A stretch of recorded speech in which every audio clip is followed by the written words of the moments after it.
ښځینه لاریونوالو د تورخم او پېښور لویه لاره د خپل یو مشر د خوشي کولو په پار تړلې ده.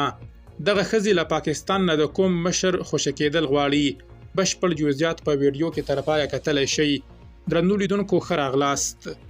د خیبر پښتونخوا له خیبر ولسوالۍ څخه د افغانستان انټرنیشنل خبریال وایي چې له نن سهار راهیسې یوې ډلې ښځینه لاریونوالو د پاکستاني واکمنۍ په بند کې د خپل یو مشر ملک نصیر کوکی خیل د خوشي کولو په اعتراض کې د تورخم او پېښور لویه لاره تړلې ده.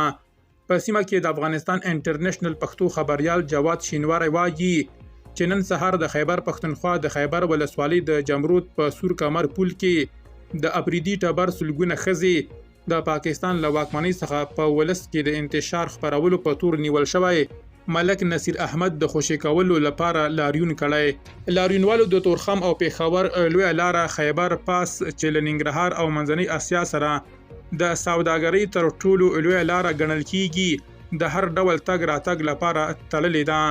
یوې لاریونوالي په سیمه کې د افغانستان انټرنیشنل پښتو خبریال ته ویلي د پاکستان واکمنۍ له قبایلو سره له جبر څخه کار اخلي.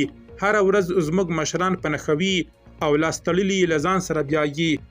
موږ به تر هغې دې لاریون ته دوام ورکړو تر څو چې ملک نصیر احمد نه وي راخوشي شوی.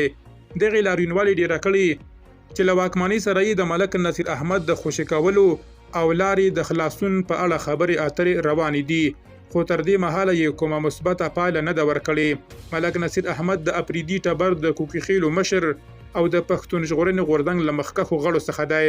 ملک نصیر احمد اپریدی په خیبر ولسوالۍ کې د پښتون ژغورنې غورځنګ لخوا د پښتنو قومي جرګې له ترسرولو وروسته په ولس کې د انتشار خپرولو په تور د پاکستان واکمنۍ لخوا ونیول شو. درنو لیدونکو له مالتیا مو مننه.